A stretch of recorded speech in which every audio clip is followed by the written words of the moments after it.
Well, greetings and salutations, and welcome back to the paranormal side, my friends.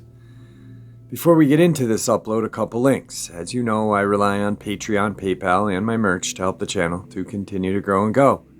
The links to Patreon and PayPal are in the description below. My merch is displayed directly under this video. Also, Dogman, Frightening Encounters, Volume 1, 2, and 3, the audiobook versions. They were written and researched by Tom Lyons, narrated and produced by me, Jeffrey Nadolny. Those audiobooks are available on Audible, Amazon, and iTunes, the links to which are also in the description as well.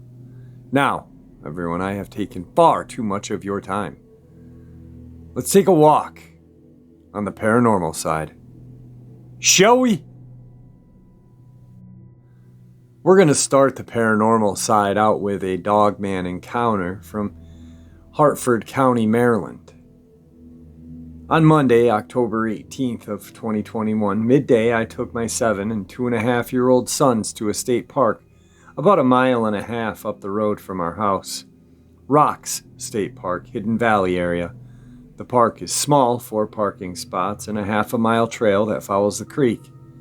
The trail ends at a fork in the creek with a beachhead about 20 feet long.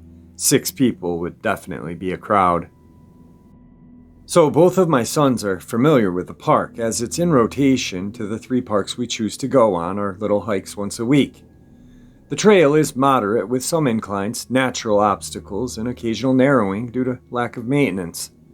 My eldest son is comfortable being 30 to 50 feet ahead of me while I keep pace with my youngest. Nothing's out of the ordinary, it's just a normal hike. My eldest reaches the beachhead 15 to 20 seconds before we do.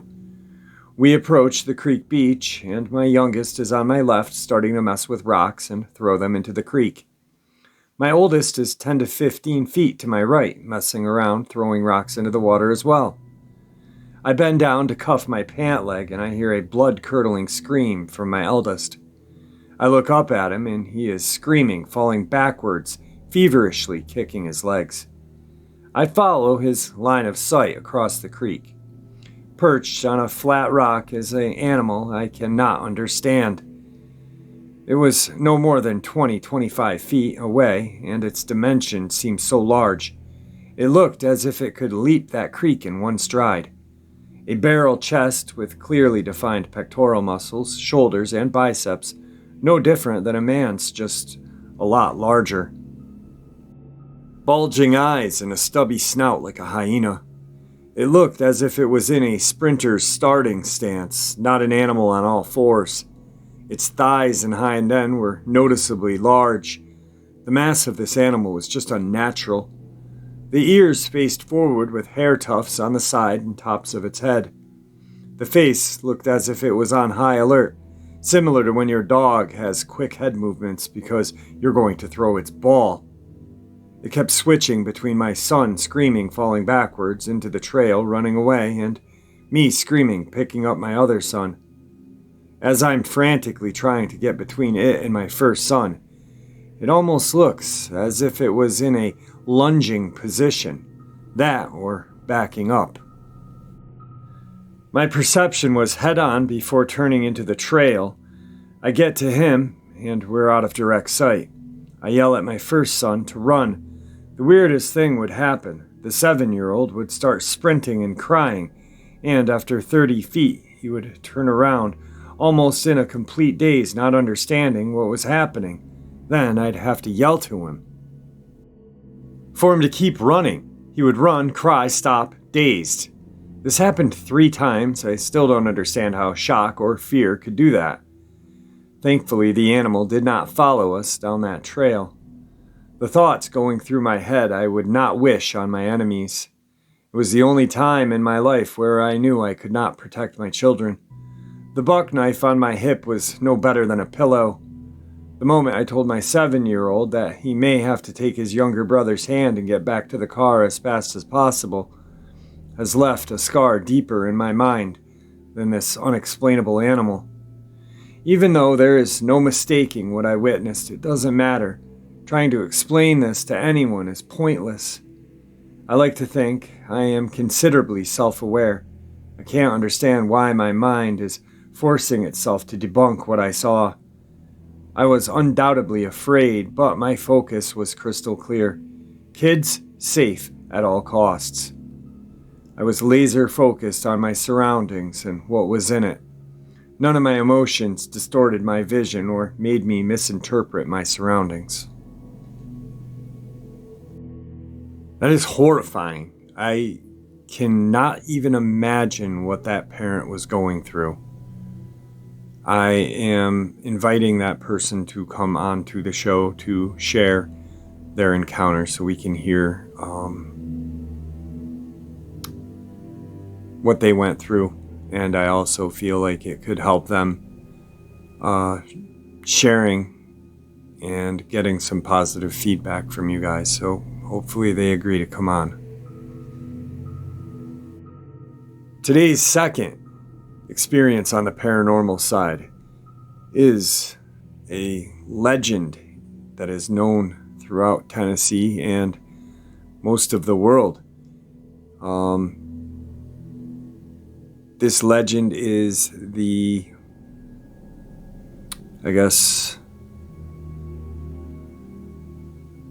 kind of base on what the Blair Witch Project was. And yeah, I'm referring to the Bell Witch of Tennessee. I lived in Adams, Tennessee growing up from the ages of 14 to 18, 2004 to 2008. A couple of weeks after my family and I had moved there, something unexpected happened. I was mowing on my dad's tractor with a big 8-foot wide back-end mower. I was going down the hill when my horizon line violently was thrown around as the tractor's tires hit something.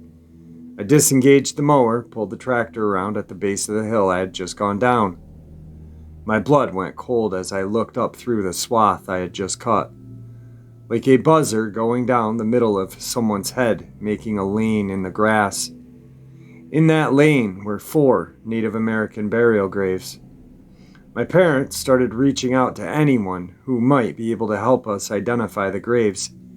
Anthropologists, historians, accredited people, etc. Those people unanimously agreed that these 4 graves were from the Trail of Tears. They corroborated this from what I remember because of how the graves were laid, very, very shallow, with a giant slab of stone where the gravestone would be. The fact that they were interned on a hillside to keep the water from sinking in and raising the bodies, since they had to bury them so quickly, and many other reasons. I consider myself a very logically driven and rationally minded person. Basically, I let my empirical senses try to explain something before I open myself to other possibilities. Yet, there were things that happened to me and my whole family that we weren't able to rationalize with the scientific mindset or anything logical. The first event, the activity in our house, started shortly after the mowing incident. We heard heavy knocking and pounding on the brick outer wall of the house. Encircling the house, no matter where you were in the house, you could hear the knocking. Some nights I would hear running footsteps accompanied the pounding. This activity happened nearly every night. As the nights passed, I started feeling a heavy presence in my room, a suffocating one, like a heavy weight sitting on my solar plexus constantly.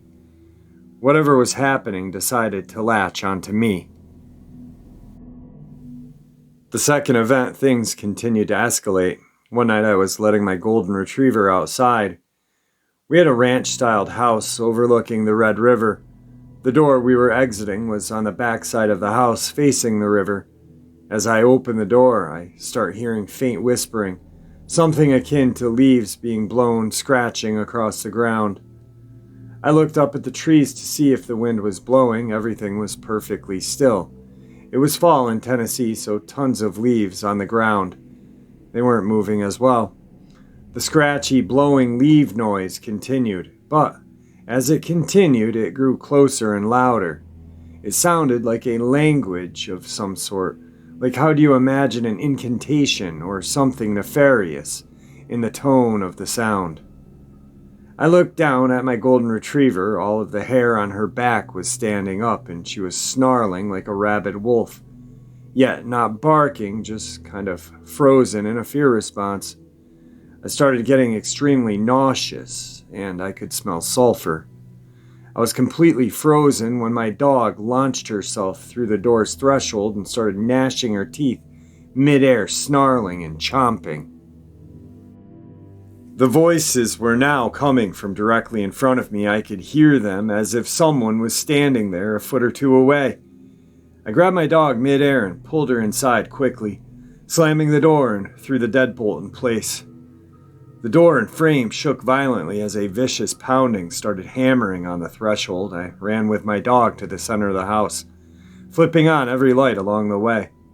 We sat there alone all night until the sun came up.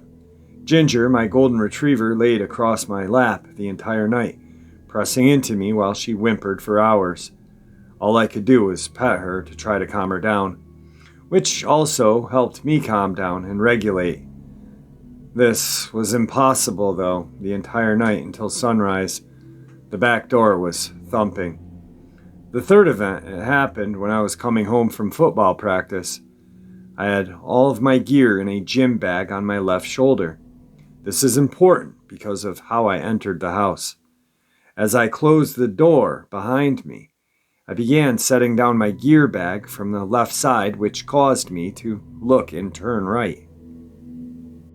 When you first walked in was our library, where we had a leather couch, chair, piano, bookshelves, and a wooden rocking chair. There was something sitting in the rocking chair.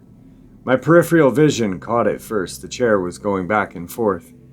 As my vision centered on the chair, there was a humanoid-looking shape sitting there, head glancing downward at the book it had in its hand. Long black hair drawn over its head and completely void of light. To picture what I saw, imagine a silhouette of a person, but rather a void of light.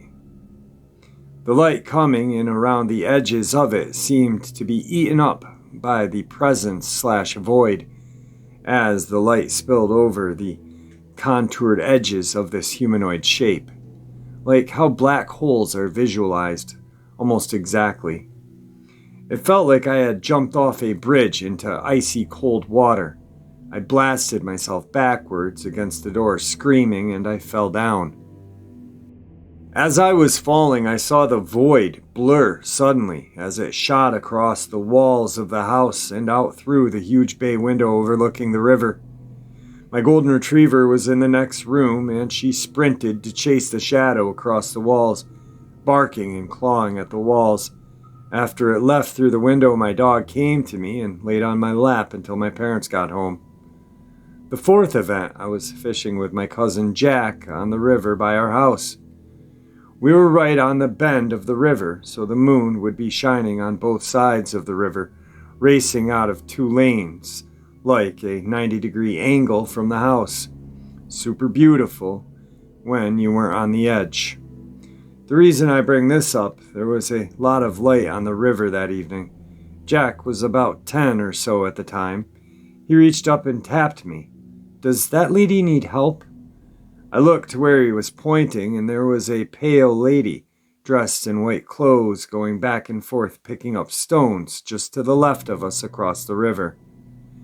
I had seen her many times before around the property, and whenever I would get close, she would disappear behind a tree or something similar would happen. Knowing this, I told Jack as calmly as I could that it was time for dinner and he needed to go up to my mom immediately, in an attempt not to scare him. When I walked him up and made sure he was on his way, I looked back over and she was gone, but I could hear splashing in the water below. The fifth event, myself, my dad, his friends, and some other family members were staked out along the river bend on the gravel bar beneath the rise to our home. Nothing out of the ordinary at first. It was 4th of July and we were actually having a good time for a change. We were all spread out about 15 yards from each other. Each man had a low-end gas Coleman lantern. As the sun was setting, my dad looked over at me like something was bugging him. He told me later he felt like someone had just thrown a bucket of ice water over him before it began. The sun had just gone down when this happened. In unison, all the lanterns were cranked up to full blast, then just as quickly became barely a flame. Then the flames roared to life again, down to barely flame, roared to life. Then they went completely out. Right as the flames went out, we heard the most God-forsaken scream by a woman across the river. Whatever it was kept on screaming despite our best attempts to call out to help. As her screams reached a crescendo, it sounded like what I could only imagine a person's throat being cut interrupted her scream. The sound of dead weight fall of a human body tumbled down the hillside across from us and splashed violently into the water. At this point, all of the guys had their flashlights out. That's when something started swimming and splashing around the water on both sides of the river bend. The splashing receded toward the opposite gravel bar, and whatever it was got out and started pacing back and forth across the rocks there. We were pointing all our flashlights to where the sound was coming from, but we could not identify where it was originating. It's safe to say we were running up the hill at this point. We all got inside the house and locked the doors, then gathered into the central living room. Nobody wanted to leave for fear of what was outside. We all stayed up that night because the wall pounding was more violent than ever. Bam, bam, bam, all night, like a ticking of some demonic clock. I didn't sleep for 2 days after that event. The sixth event, Time Lost, I was walking through the woods near the Bell Witch Cave. One moment it was completely sunny with blue skies, mid-afternoon. The next moment it was overcast and looked like it was 4 p.m. The seventh event, Night Terrors. Tortured dreams being held down and brutally drawn and quartered. Dreams of walking through the house and that void person placing their hand on my chest and pushing through my solar plexus. Body violently shaking in the dream like having a seizure. The eighth event visited the Bell House plantation marker in a tobacco field adjacent to my family's property. Brought friends to try and prove that something crazy was happening to my family. The rite of passage in the area is to go to the stone marker where the paranormal events happened hundreds of years ago. Then dance on the stone saying, "I don't believe in the Bell Witch." I got them to promise that they wouldn't do that while we went there. Of course, the moment we get there, one guy who doubted the legend in a massive way jumps up onto the stone marker and starts screaming, "I don't believe in the Bell Witch," as loud as he could. I got so upset with him. I'm the only one that knows the way back, so I said, "Come on guys, we're leaving." In this area, it's known as the Tennessee River Valley, so there is tons of flowing water around these tobacco fields. The reason this is important is because of what happened next. We were making good time walking back across the crop field, hundreds of yards long. A mist started rolling in from the river bends and begins to saturate the field. The temperature drops easily 25 degrees or so, and we begin to see our breath. I began to smell sulfur in the breeze. As the mist became a fog, it began. I started hearing this wheezy and deep, cavernous sounding breath around us, like being inside of a cave that was breathing. Out of nowhere, we started hearing these giant blasting sounds, and I realized something was walking on the chopped tobacco stalks. Side note, when they harvested tobacco, they used a machete to cut down at a 45-degree angle, leaving about 3.5 feet of brittle stalk poking out of the ground. Now, when you step on said stalks, they disintegrate in a very loud way as they burst apart. This starts happening all around us like an army of native spirits running around as if we are in a bandwagon battle. The blasts coming from every single direction in the fog. That's when I heard it. That deep cavernous noise turns into this giant sniffing sound, like some Lovecraftian beast smelling its prey just out of sight. At this point, I yell "run" in pure panic mode. We take off across the field, trying not to trip and be skewered by the stalks. They're dried out and they get real sharp when they're harvested. Also, Robertson County is the world's largest producer of tobacco per square mile, so these fields are everywhere. Fun fact. As we are exiting the field and our feet hit the gravel road, the lower center part of my back suddenly explodes in agony. I look down and there's a massive rock lying at my feet, and I realized that I had just been assaulted. By the time I got to my house and examined my back in the mirror, the bruise was about the size of a basketball and was already turning black.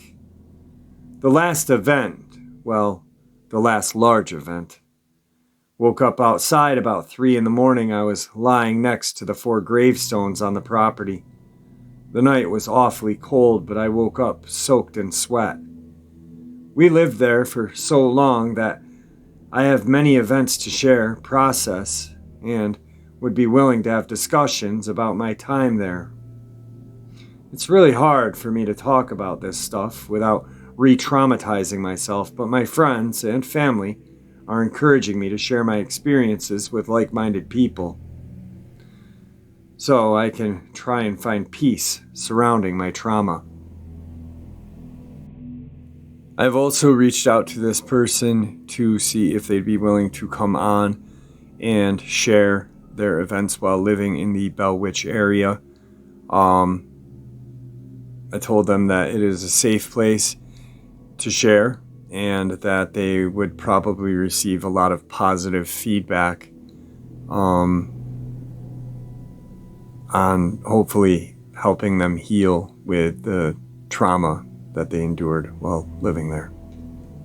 Let's keep our fingers crossed on that one, because I think that'd be really a very interesting upload. Today's third experience on the paranormal side. A little bit of preface first. I read from a young age about the paranormal, which was what I usually went for. I may have been intrigued, but skepticism was healthy because I never really experienced anything I couldn't possibly debunk. But people talking about it all over the world made me think there must be something to it. Now, in my early 30s, my cousin and I and some friends became amateur ghost hunters. Cheap fun, but yeah, we did catch some things on camera that went into the area of something above the normal, but nothing very definitive. Until one night I was driving home at about 4:15 in the morning through a mountainous valley area outside of New Haven, Connecticut. It was a state route, and on one side the mountain had been blasted through for the road, making a rock wall. On the other side was a ravine with a cabled guardrail. Sober and awake close to home. Then I saw movement coming from the rock wall and brush at the bottom of it to start to walk into the road. Immediately I knew it's gotta be a deer. A lot of deer around the area, so I slow and I'm about to hit the horn, which always works to scare them off, instead of catching them in the lights.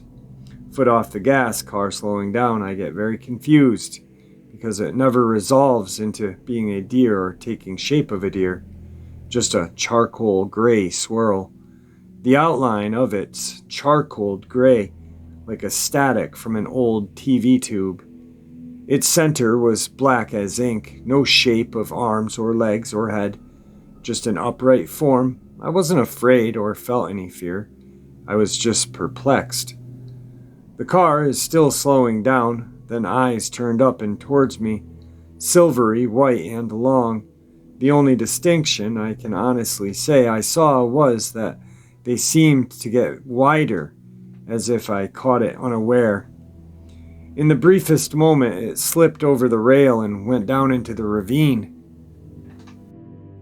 I glanced that way. Then I just put the pedal down and went home. What's the strangest part of it, I think, spooky as it was, I should have been telling everybody about it, but that was almost 20 years ago now, and another state from where I live. But I told nobody until now, and going on YouTube, hearing about Wendigos and Native American witches, all of a sudden the memory comes back and nothing about it for so long. Don't believe me, you'd have to see it as I did. This is for people that may have seen something like that.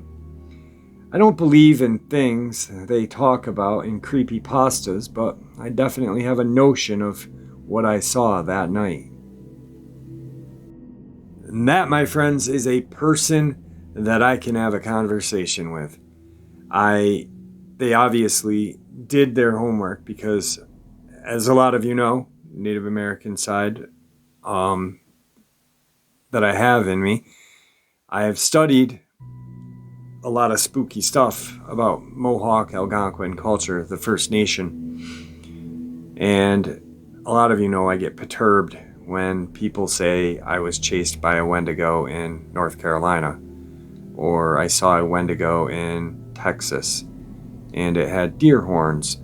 And of course, the movie Antlers and Wendigo and this and that has just completely irked me. And I just described recently what a Wendigo is, according to elders on the Aquasachie Reservation, Hogansburg, New York. In a museum up there, there's a beautiful painting, and I've said it maybe 2 or 3 times, probably 4 or 5, I don't know. But it's a depiction of a Wendigo, and it's an emaciated human being, or it's a large white Sasquatch-looking creature with a tail and long canine-like teeth. Or it is a mist, a wind in the trees, a whisper. And this guy is right on, man, how he described it and caught it. But the thing is it's in Connecticut. So I'm going to have to look into that. I'm going to actually call a relative of mine on the res and ask him. But it's cool. It's definitely cool. It's piqued my interest. It has piqued my interest, my friends. Let's end the paranormal side with this one. I grew up in a very small town in Texas after moving there from Sacramento when I was 10. When we got here, my family looked at about 6 different homes before deciding on a big old yellow house, which I instantly hated and voted aggressively against. Growing up in California, I don't remember anything paranormal happening to me, but in this big yellow house, I've had a couple that still stress me out. When we moved in, I got one of the 2 bedrooms downstairs, other than the master that my parents slept in across the living room, and both my sisters slept upstairs. There were 3 main events that caused me to move rooms. The first event, I had an electric keyboard that I would try and mess around with against the wall in my room. My bathroom was just outside. One weekend, me and my youngest sister were home alone, and I was brushing my teeth. My sister would often go into my room, to my annoyance, and play my keyboard. So when I heard notes coming from my room, I assumed it was her. I put my toothbrush down and poked my head in, yelling out. But when I looked in there was no one in there. And I saw one key pop up, and the red lights of the keyboard just shut off, right in front of me. No one could have left my room without walking right past my bathroom, but regardless, I ran into the living room to see my little sister chilling on the couch, watching TV. No idea what was happening. The second event, every night I would sleep with Cartoon Network or Nick at Night on low volume and leave the remote on my nightstand. Well, one night I woke up to the TV blaring the sound of a woman's voice. I instinctively thought I left my remote in the bed and I laid on it, so I started feeling around for it. Nowhere. After a second, I fully woke up and looked at the TV. It was an image of a triangle with 3 beer bottles pointing outward at each angle. A woman's voice was telling a story, something along the lines of, I ran and ran faster and faster, or something. I looked at the nightstand and the remote was gone. I went into hell no mode and ran to my parents' room, woke them up and dragged them back to my room. Volume was back to low. George Lopez was on and my remote sat perfectly on my nightstand. The final straw. I've got a walk-in closet to the right of my bed, and my room was usually a mess, so I could never close it all the way because stray clothes or something. Anyway, one night I woke up to a thud or a crack or something. It didn't startle me, just woke me. I was barely half awake, then a second thud sat me straight up. My eyes were blurry, but I looked to the left corner across from where my bed was, where I had heard the noise. There in the top corner against the ceiling was what I can only describe as a 3D shadow. Not humanoid, more spider-like. Dimensional, but featureless. I didn't see eyes, but I really felt like it was looking right at me. Then, very calmly, it began crawling across the ceiling. Mind you, I'm awake. Over my bed, toward my closet. It squeezed its body through the crack into the door, into the darkness. And if there had been any doubt it was just my eyes, dark spots, I watched the door move from its force. I ran to my parents and refused to sleep there for the rest of my childhood. No idea what it was. Ideas are welcomed. Whoa! Haha! That, my friends, is a perfect paranormal side upload. Whew, I got cold chills, hair sticking up. Oh, God. Just thinking about the Bell Witch, the Dogman encounter. Man, the wisp or whatever that was. And then this? Huh. Nah. I don't know how, but if I had seen that thing in the corner of my room, I wouldn't have waited for it to get to the closet. I would have just crawled on the floor, out the door, and gone. I'd have been living in a tent in my parents' backyard for sure. Anyway, I hope you guys enjoyed tonight's paranormal side as much as I enjoyed bringing it to you. And yeah, I'm feeling a little better today. I'm sure you guys can tell. Anyway, I want to thank everybody for all of your support. And with that, be kind to each other. May the Great Spirit watch over us all. May He guide us through that path we call life. Until tomorrow, my friends. Until tomorrow.